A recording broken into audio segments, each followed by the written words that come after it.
Hi everyone, it's Marguerite coming at you with one of my favorite cheesecake recipes, and it is a vanilla bean cranberry jeweled cheesecake. So it requires scraping down fresh vanilla beans, which is absolutely phenomenally delicious. And it is incorporating a little bit of John's favorite cheesecake recipe in the fact that I'm going to be using the crust from his favorite recipe and adding it or replacing the crust that's in this particular recipe. And I'm going to be doing it in stages because it's, it takes a little bit of assembly work here. So the first thing I'm going to do is actually make the filling, well, not even the filling, just the fresh vanilla bean cream part of the filling, because it needs to boil and then it needs to cool down before I actually make the filling. So that's going to be my step one in the process. So I need a half a cup of heavy whipping cream, which I have right here.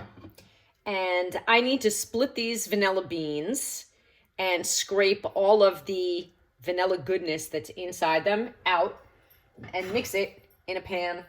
And you know you've got good vanilla beans when they're pliable and they don't break. What I like to do is I like to actually cut them open and scrape them on a sheet of wax paper, because then I can very easily transfer all of the vanilla bean scrapings and slide it right into the pot. So I'm gonna do that and I'll be back. I split down the seam, or I literally make the seam of the vanilla bean. And then when you open it up, see all that gooiness in here? That's what I'm gonna actually remove. See, here it is. And it's all gonna go in the pot. And so what I do is I cut the bean in half, then I split it down the long side, and I start my scraping. I have this now simmering on the stove, and I'm moving on to making the crust that is part of another favorite cheesecake recipe of mine, which is a knockoff of Junior's Cheesecake from Brooklyn. It is awesome. So I'm going to use that as the base, and it required me to melt 2 tablespoons of butter. So before I actually get started on the crust, the recipe calls for wrapping this in aluminum foil. So I'm going to do that first. I do 4 sheets. I make sure that I wrap it on one side, and then I give it a half turn, and then I make sure I wrap it on the other side so that I've got the foil going all the way up to the rim, all around the pan. Butter the bottom. And now we're gonna move on. For now, we're gonna put that aside, and we are gonna move on to making the crust, which required a 1/3 of a cup of self-rising flour with a pinch of salt and 3/4 of a teaspoon of baking powder. So I have that here ready to go. 1/3 of a cup of sugar, 2 eggs that need to be separated. And if you have not invested in this egg separator tool for like $1, $2, I don't know, maybe it's $3 now, do so. It makes separating eggs so easy. We also need a teaspoon of vanilla. So I got my vanilla out here ready. The 2 tablespoons of melted butter, which I already have cooled down over there on the side. And it's actually asking for 1/4 teaspoon of cream of tartar, but I actually don't have any. And I don't think in this particular instance that it's absolutely necessary. And I looked up online, and I could substitute cream of tartar with a couple of drops of lemon juice. Whipping eggs and putting this batter together is kind of like watching paint dry, so I'll tell you what I will be doing. And that is, the instructions say in a large bowl to beat the egg yolks, which I have now in this bowl. Can you see it? There they are. On high for 3 minutes. I'm going to slowly add 2 tablespoons of the sugar. I'm going to keep beating for 5 more minutes until it becomes like this thick yellow ribbon consistency. Then in goes the vanilla and the lemon. So I don't have lemon extract, but it's okay. I'm just going to use some lemon here. And then once all that is mixed, I'm going to then bring in the dry ingredients and I'm going to mix it by hand. That's step 1. Here is the finished result of only part 1.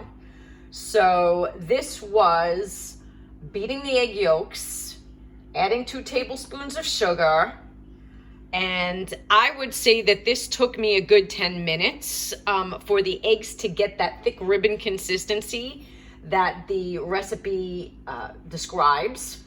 Then I beat in the vanilla and the lemon. I sifted my flour mixture over the batter, and then I blended in the melted butter. This is the end result. So now we're moving on to part 2 of the crust. Here we have the beaten egg whites. So again, it was put the 2 egg whites in there, a couple of drops of lemon juice. You start to mix it with the mixer until it gets very frothy and bubbly. Add the rest of the sugar in, and then keep mixing until you see that you get these nice, firm, steady peaks when you're done. Now, we're gonna mix these 2 together to make the crust. Get under the mixture and kind of flop it over with your spatula, because what that does is it kind of aerates your batter and it makes it a little bit fluffier and lighter when you do that. So we're ready here. This is what the combined batter looks like.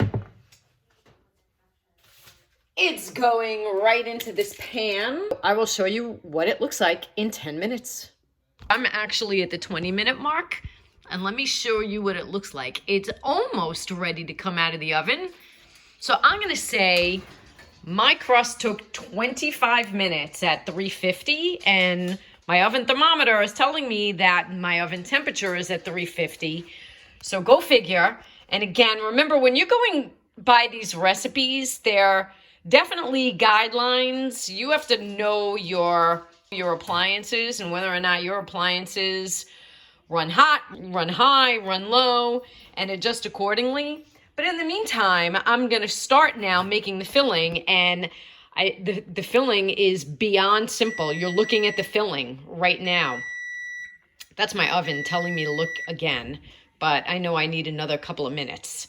So the filling is 4 eggs, 3 bricks of cream cheese, softened, a cup of sugar, and a pinch of salt. And it's all gonna go into this bowl. I'll be back to show you what mixing the filling looks like. I am missing my KitchenAid stand mixer. I'm not in my usual kitchen. And so I'm improvising here with just a regular handheld mixer and a bowl. And because the cheese, the cream cheese was hard to mix, and this bowl doesn't really have any sort of stand, I put it in this bake pan just so that it wouldn't slide all over the place. It really stayed kind of steady for me to keep mixing. And I have to continue to mix a little bit more. The cream cheese needs to be very creamy looking. And then, hey, remember this? That's what's going in next. So right now, this is just the cream cheese, the sugar, and a pinch of salt. In comes the heated vanilla bean whipped cream. Look at how cool this batter looks now that the vanilla bean cream has been incorporated. Oh, I think that just looks awesome, and it smells awesome too. So in goes the 4 eggs, and then we're ready to put it on the crust and in the oven. I feel like this batter is a little bit too liquidy for my taste, so I just put in about 2 teaspoons and I'm talking just regular teaspoons that you would use in your tea and coffee. 2 teaspoons of cornstarch, which will help thicken it up. And now it's gonna go on the crust. I need 2 hands to put this in the oven. So let me just show you where it's going. It's going right into that deep dish of water. So I like to put my cheesecake in a water bath because I feel that it helps kind of regulate the temperature, rise properly, and minimize those cracks that you see a lot of times in the tops of cheesecakes. So that's where it's headed. The directions say that it should be done in 50 minutes, but I like to check on it in half-hour intervals anyway, because I want to make sure that the top of the cheesecake doesn't get too dark. And when I see it getting that nice golden brown and it still has time left in the oven to cook, I will cover it very lightly with foil. So in the oven it's going.